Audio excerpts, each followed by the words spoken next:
So, in anticipation of Captain America the Winter Soldier, not only is it Muppets Week this week, it's also Marvel Week. So, we will start off with 2008's Iron Man.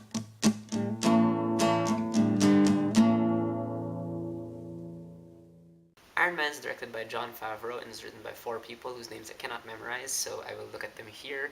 Mark Fergus, Hawk Ostby, Art Markham, and Matt Holloway. Yeah. And this movie stars Robert Downey Jr., Jeff Bridges, Gwyneth Paltrow, and Terrence Howard. Iron Man is the story of Tony Stark. He is this genius billionaire industrialist who pretty much makes a living out of creating weapons of war.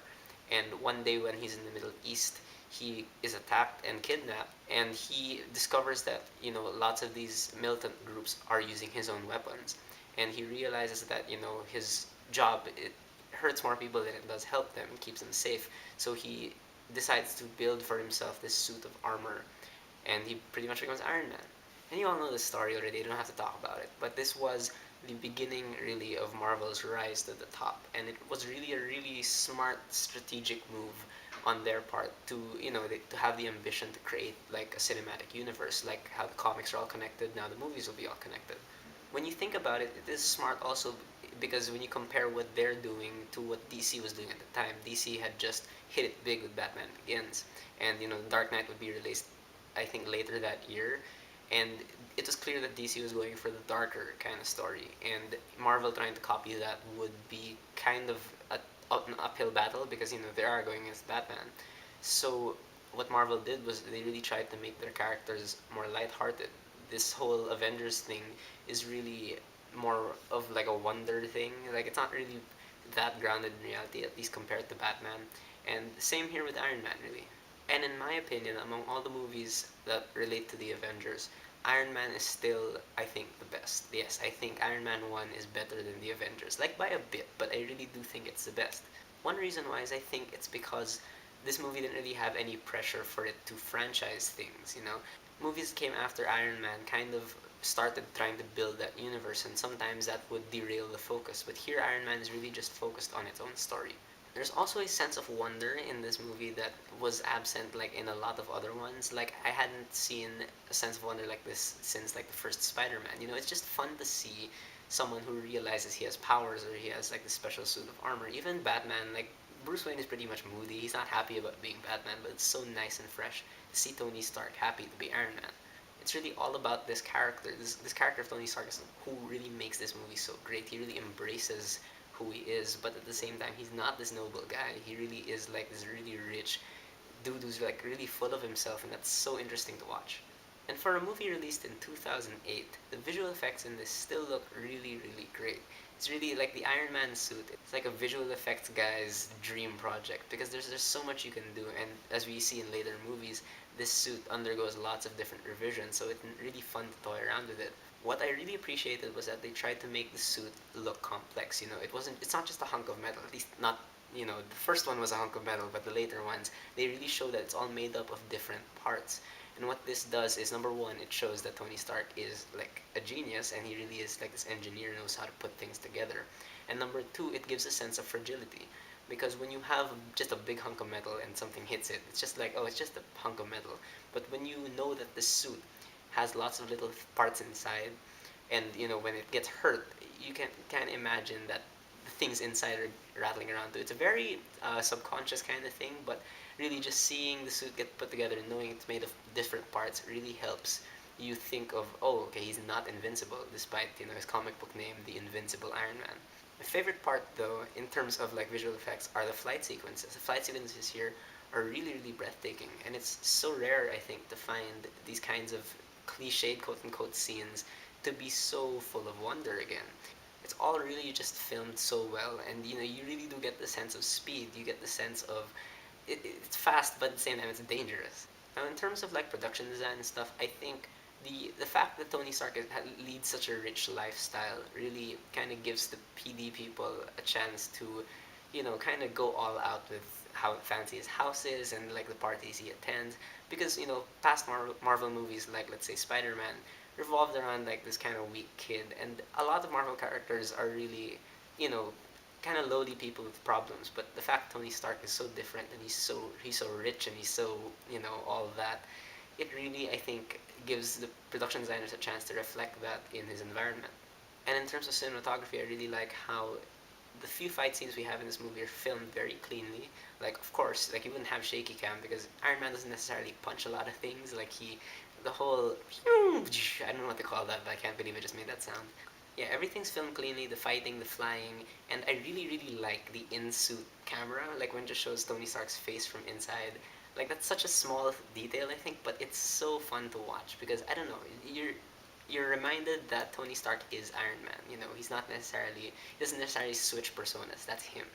And this movie is edited really, really great because the time passes so fast, and only afterwards you realize that this movie doesn't really have that many fights. Like, a lot of it really is Tony Stark building things and him kind of figuring out this situation he's gotten into. And really, it is a testament to great editing when you can make a scene where he's building something look super cool. Like, really, this movie is just the epitome of cool for Marvel, I think. And just, you really see that he knows what he's doing, that he is a genius with his craft.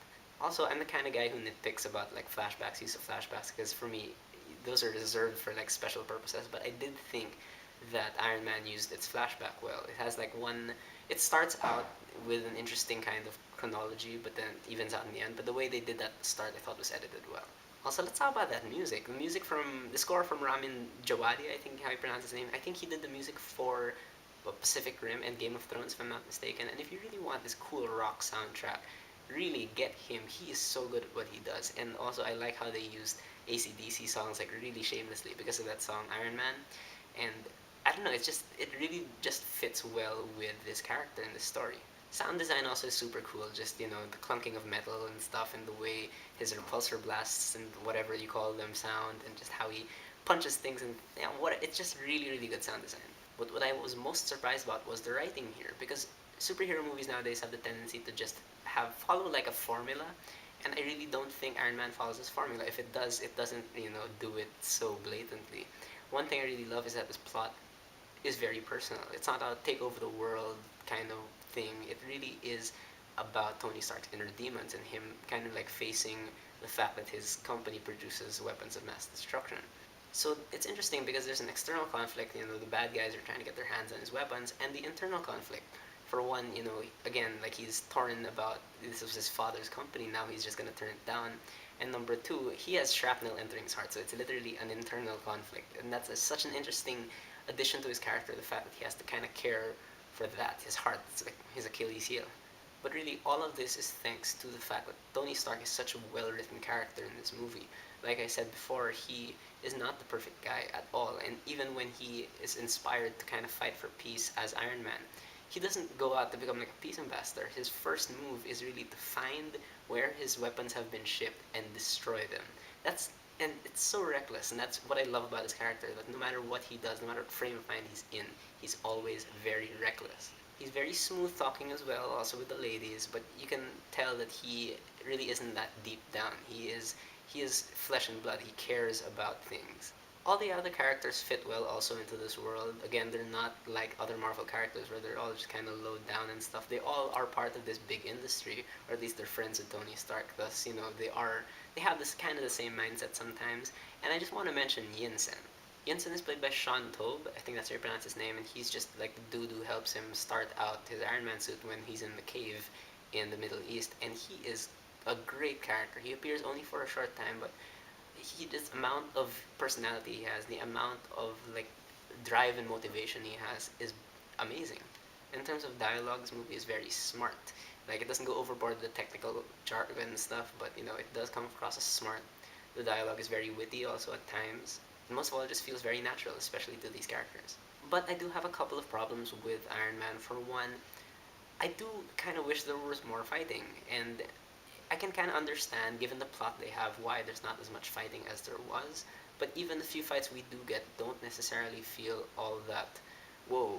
Like the biggest whoa moments are really the flight scenes. But the fighting, it's really one-sided actually, because against civilians and soldiers, Iron Man is pretty much unstoppable.